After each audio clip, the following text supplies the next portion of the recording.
Okay, I'm Brian Lee Durfee, author of The Forgetting Moon, A Blackest Heart, The Lonesome Crown, all published by Simon & Schuster's Saga Press. Today I'm going to be reviewing a book from one of my favorite authors, Michael Connelly. It is his first book in the Harry Bosch series. It's called The Black Echo. Come out in 1992. Oh man, you know I love me some Michael Connelly. In fact, I got all of his books here behind me. This is my collection. I wish I had all of them in hardcover.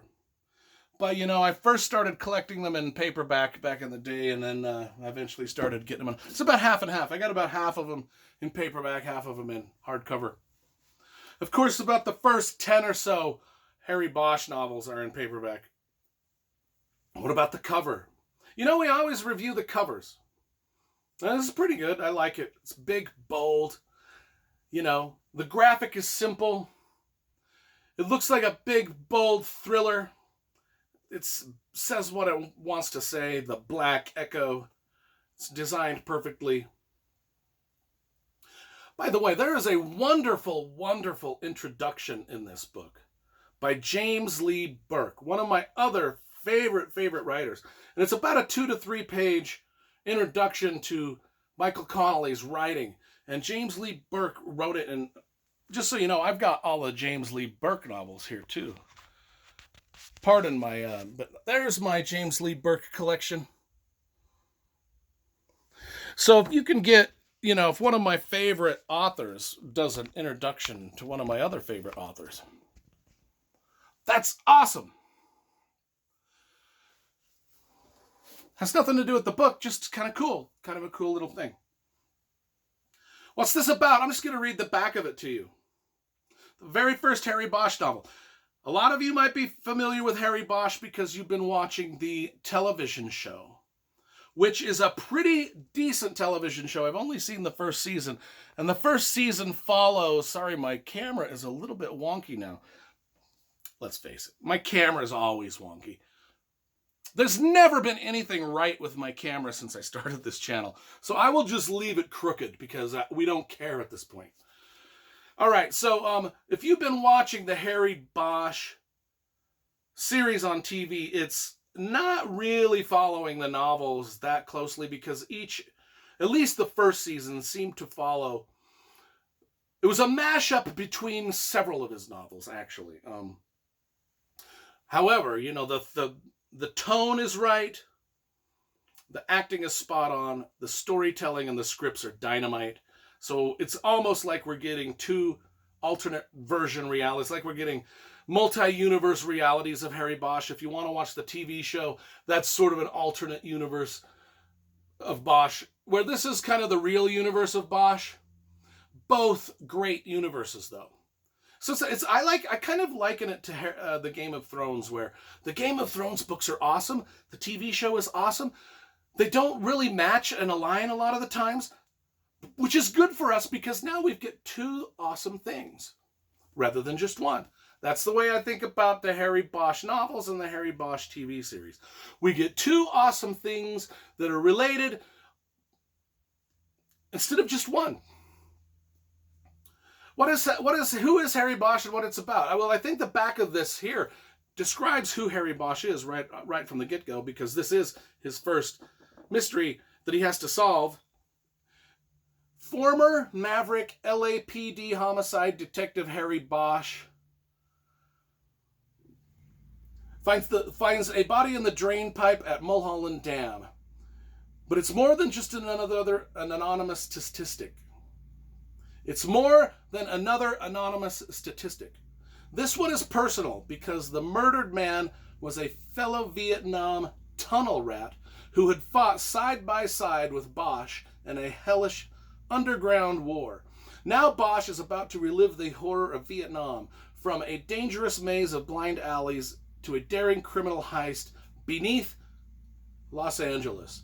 His survival instincts will once again be tested to their limit, pitted against enemies inside his own department and forced to make the agonizing choice between justice and vengeance.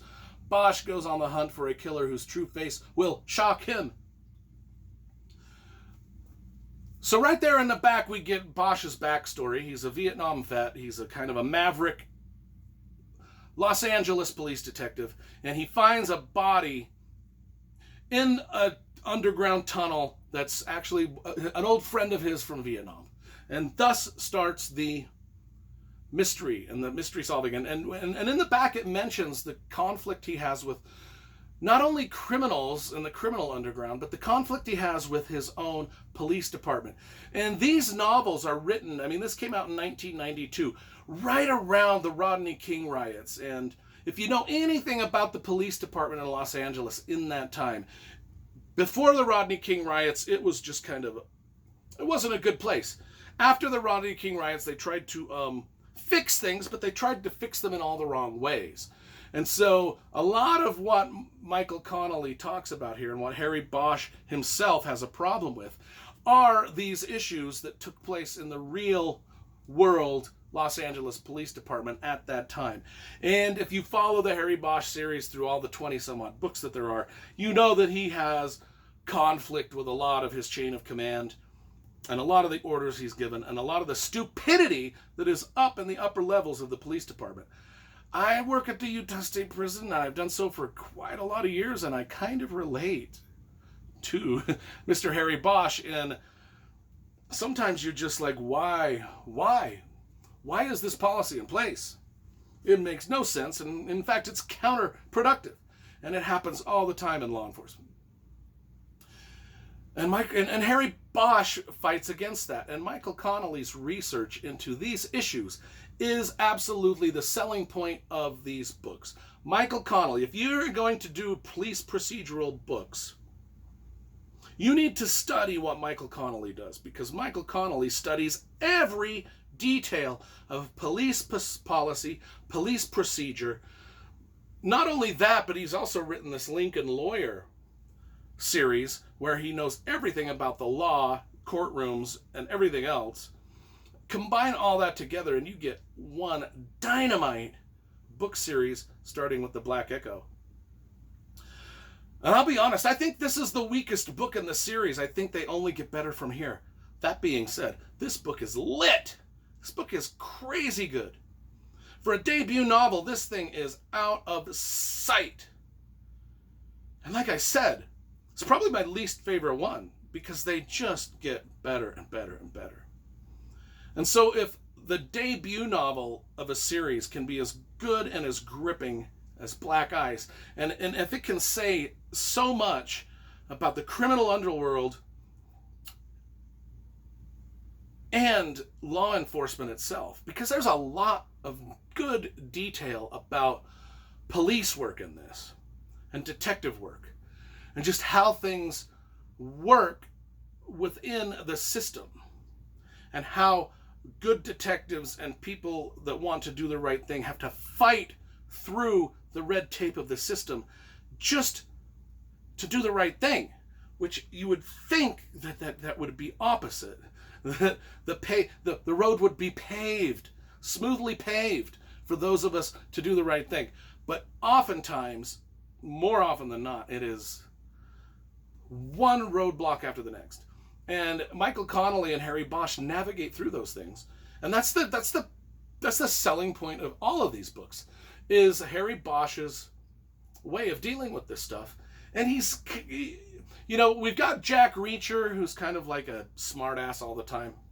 We've got a lot of these sort of larger than life detectives, private investigators, like Elvis Cole, Jack Reacher, John Corey's, Nelson DeMille's John Corey, Robert B. Parker Spencer, where everything is just, they are the most witty, most tough dude in every situation they go into.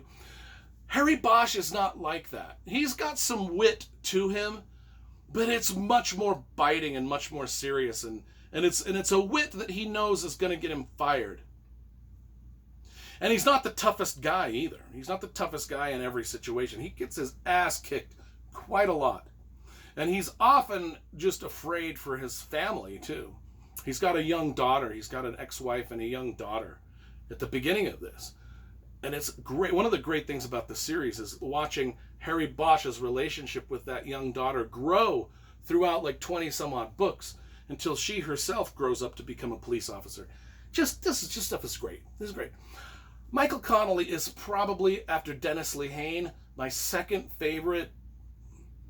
You know, right up there with Elizabeth George, just one of my favorite crime writers of all time. I mean, he got all his stuff. And like I said, this is the weakest of the group. I think it gets better from here, and I'm giving the weakest of the group an 8.5. It's that good.